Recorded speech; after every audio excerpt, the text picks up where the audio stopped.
Kakinada complex లో అక్రమ suspension ఎత్తివేయాలని కోరుతూ ఆంధ్రప్రదేశ్ ప్రజా రవాణా ప్రభుత్వ డ్రైవర్స్ వెల్ఫేర్ అసోసియేషన్ నాయకులు డిమాండ్ చేశారు.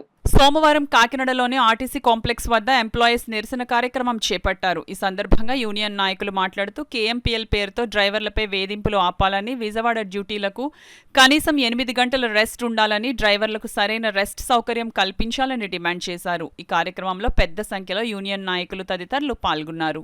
అంతటికీ నువ్వు వాళ్ళ దగ్గర సెల్ ఫోన్ లాక్కోలేదు, వాళ్ళ మీద కేసులు పెట్టలేదని చెప్పేసి నన్ను బాధ్యం చేసి నేను డిపోకి వచ్చిన తర్వాత ఇంచుమించు 13 రోజులు నన్ను కర్ర డ్యూటీ ఇచ్చి పెద్ద హాస్పిటల్ గారు చేయించారు.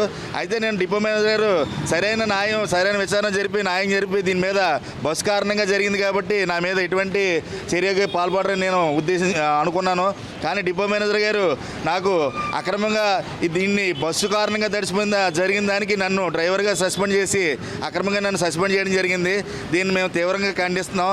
ఎందుకంటే కనుక ఈరోజు నేను డ్రైవర్గా జాయిన్ అయ్యాను, కానీ సంస్థలో ఈరోజు నన్ను ఎన్నో రకాలుగా కండక్టర్గా, అలాగే హమాలీగా, అలాగే ఎన్నో రకాల బాధ్యతలు నన్ను ఎత్తిమే పెట్టి నా డ్రైవరు ఒక ఉద్యోగం కాకుండా మిగతా బాధ్యతలు పెట్టి నన్ను ఈరోజు ఈ సస్పెండ్ చేయడానికి కారకుడు కూడా ఈ బస్సులో నేను ఒక్కడిని అయిపోవడం వలన ఈ కారకుడు అయ్యింది. ఎందుకంటే కనుక కండక్టర్ గారు ఉండేవారు గతంలోనే. ఈరోజు కండక్టర్ గారు లేకుండా బస్సులన్నీ కూడా ఒక బస్సుకు ఒక డ్రైవర్ని ఇచ్చి పంపేసి నడిపించడం వల్ల ఇటువంటి వాటికి కారణం అవుతుందని చెప్పేసి ఈ మీడియా మిత్రుల ద్వారా కూడా తెలియజేస్తూ నా అక్రమ సస్పెండ్కి న్యాయం చేయవలసిందిగా మీ మీడియా మిత్రుల ద్వారా తెలియజేసుకుంటాం. ఏపీఎస్ఆర్టీసీలో తల తమ్ముడు తోక బామర్దిలా ఉంది. అంటే తలకాయ ఏపీఎస్ఆర్టీసీ, తోక ప్రభుత్వ ఉద్యోగులు. యాజమాన్యం వేరు, పరిపాలించే వాళ్ళు వేరు. అది ఏదైతే ప్రభుత్వంలోకి వెళ్ళిపోతుంది, ప్రభుత్వ ఉద్యోగులు అయిపోయాం అనుకుని సోదరులు కలగన్నారు. కలగా మిగిలిపోయి ఈవేళ వేధింపులు, అక్రమ సస్పెన్షన్లు, అక్రమ ఛార్జ్షీట్లు, అక్రమ పనిష్మెంట్లు అంటే మామూలుగా లేవు, కుమ్యులేటివ్ ఎఫెక్ట్లు.